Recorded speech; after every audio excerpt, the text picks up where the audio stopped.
everyone. Dr. Swail, thank you so much for coming out to the Tri-State Conference for 2015.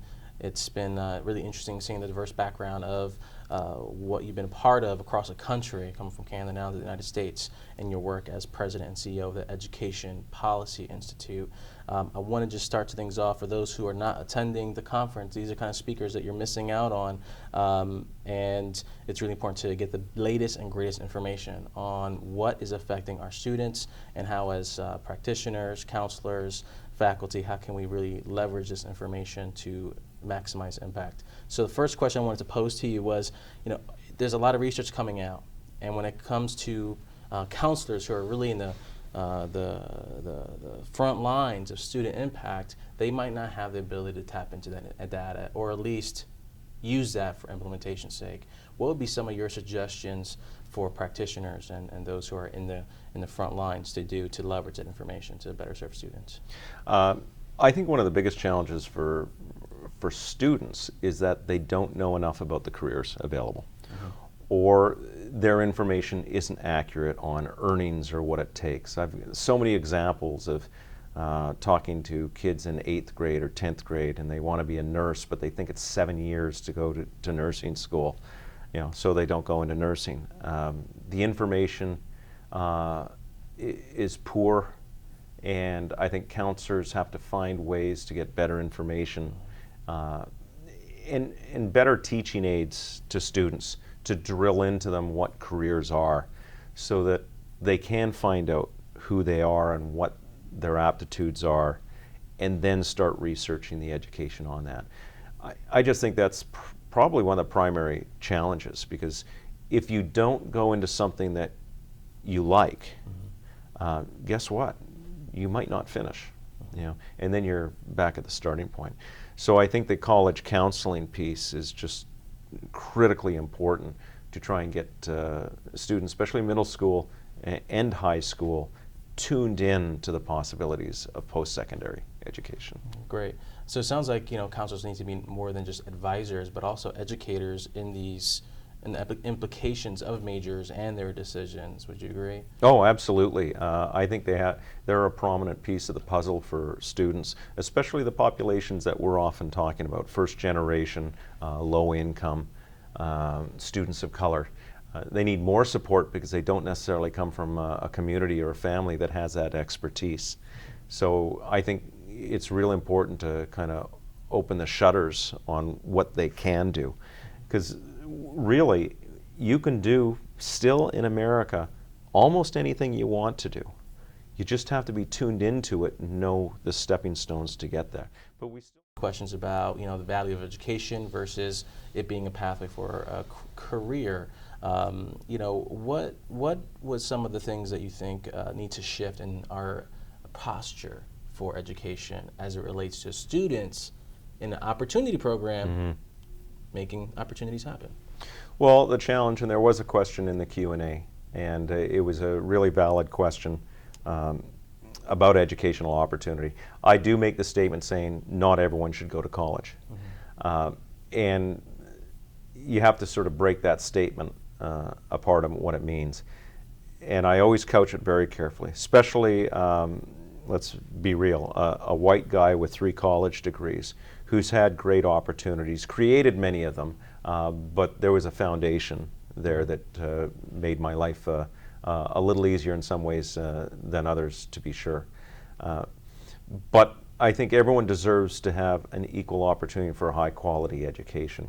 I also think people should have the information and knowledge to pick the pathway that works for him or her, and that may or may not include college.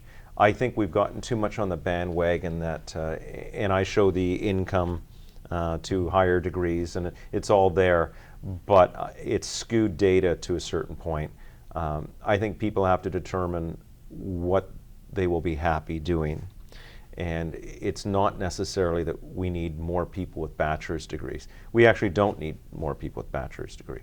We'll need more people with healthcare backgrounds in 2-year and less than 2-year certificates, and in some cases none at all, but certain badges or others. I think that's what's going to be important in the future. And I think if we expand the way that people can get skill sets, I think it gives people more options.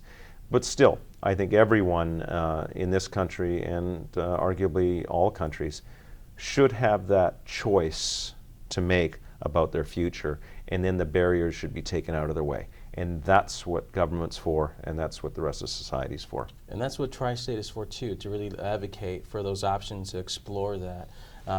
Wanted to kind of shift things in terms of, the counselors working with students and families and prepping them for that information and those expectations, to how do we take this information that you provided, that the Education Policy Institute provides, and advocate to administrative level, because they might not have the context and history that we have in how opportunity programs work and the efficacy of it.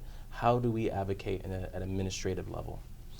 Well, I think it's, I guess the bad answer to this is some of the ways that we've always done it, sometimes through the national organizations, the state organizations, the Tri-State Consortium, getting pertinent, up-to-date information into the hands of the decision makers, so they understand the challenges and the solutions to a certain point.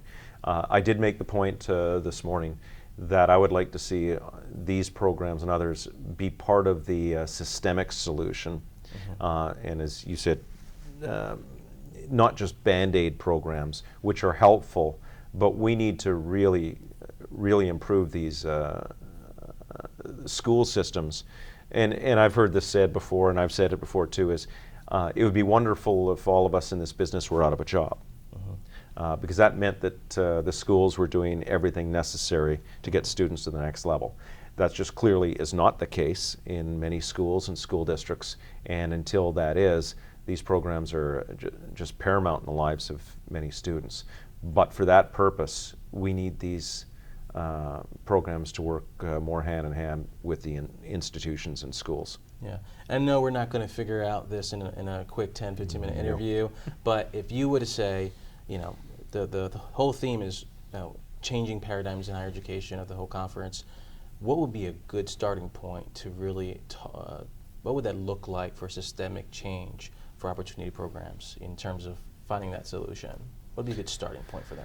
Well, maybe retooling some of the programs, which is a challenging concept when some of them have been around for 60 years, to suggest retooling. Well, they need to evolve with the time, and I'm not sure they all have.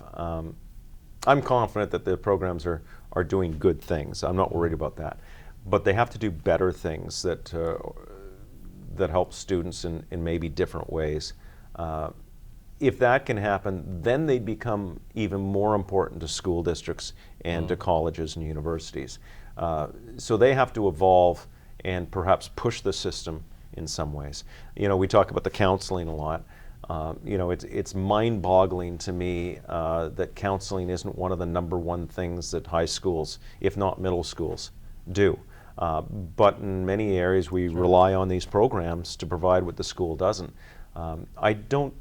That doesn't compute with me why the schools aren't taking that over, other than funding issues, beyond that. But it's so important. So maybe over time that we can push at least the conversation of the importance of it. And you know what? If schools would take over that and these programs didn't have to do that anymore, that would be a good thing, because then the programs could focus on the other gaps. So it's not a negative thing if that disappeared from opportunity programs. It would be a positive because it meant it's being fulfilled somewhere else, and it can use our minute resources in more appropriate ways. So let me know. Let me know I'm hearing you correctly. Get closer relationships with high schools to start the expectation, the options, and information gathering earlier, so that the time when it comes time for college, those resources and that time could be shifted towards maybe the career aspects and educational goals. I think that's part of it. And I imagine a lot of the directors out there will say, well, we can't get closer than we are, and that may be true. But I think that's part of the job, is just trying to ensure that those relationships are as strong as possible. And not just with principals and assistant principals and superintendents, but others in the community as well, and the policy makers and decision makers. I think it's just all critical to get everything moving forward. Yeah, and it's a tall order, but But I think we, as opportunity programs, we have a good history of making something out of the little that we have. And so That's with, true. With the information you're providing, and if we take advantage of this and really use it as a jumping platform that opportunity programs can really leverage and utilize, I think we have a shot at that. Thanks so I much think for so. your I time. agree. I My appreciate pleasure. your time. Thank you.